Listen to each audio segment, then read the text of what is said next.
সবকিছু আখিরাতের আয়োজন।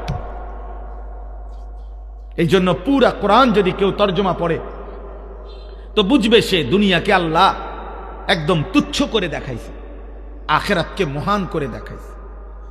নবীজি সাল্লাল্লাহু আলাইহি সাল্লাম দুনিয়াকে পেশ করছেন একদম তুচ্ছ করে, আখিরাতকে তুলে ধরছেন অনেক বড় করে। এটা পার্থক্য, এটা মূল চেতনা। মূল চেতনা নাহলে পয়সা কেমনে কামাইতে হয় এ কম বেশি বুদ্ধি শুদ্ধি আমগো আছে। আমরা কি আপনারা যদি সবাই বাত মাছ খাইয়া বড় হন, আমরা চিড়া খাইয়া বড় হয়েছি? কথা বলে না?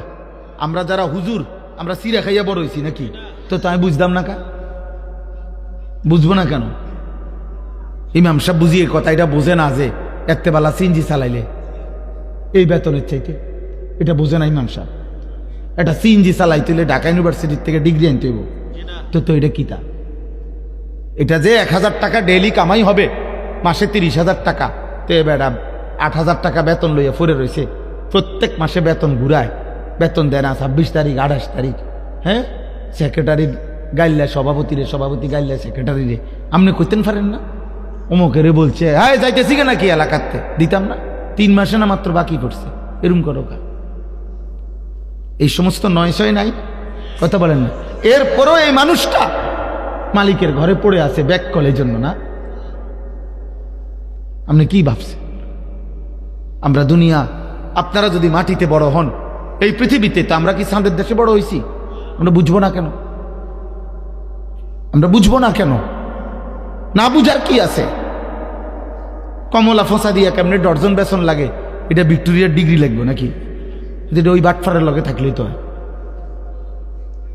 কথা বলেন?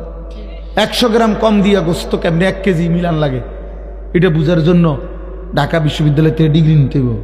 এটা এই সিটারের লগে কয়েকদিন বুদ্ধি দিলেই তো হয় যে ভাই আপনি শুধু আমার শিখাই দেন যে কেমনে ধরে রাখে পাল্লিটা। 900 গ্রাম আর 800 গ্রাম দিয়া 1 কেজি মিলায় কেমনে, এটা আপনি 3-4 দিন দেখলেই তো বুঝবেন। তো দুনিয়া তো সহজ আব্বা, কিন্তু ওই যে বললাম আখিরাত, আখিরাত রবের সামনে দাঁড়াইলে কি বলবে? আল্লাহর সামনে মুখোমুখি হলে আল্লাহ যখন জিজ্ঞেস করবে আল্লাহর কাছে কি বলবে বান্দা? কোরআনুল কারীমের মধ্যে আল্লাহ বারবার বলছেন এটা, বান্দা আমি কিন্তু ছাড়বো না, বান্দা যেটুকু আমি দিছি এটুকুর হিসাব আমি নেব। সুম্মা লা তুসআলুন্না ইয়াওমাইদিন আনিন নাঈম, অবশ্যই আমি আল্লাহ তোমাদেরকে জিজ্ঞেস করব আমার প্রতিটি নিয়ামত সম্পর্কে।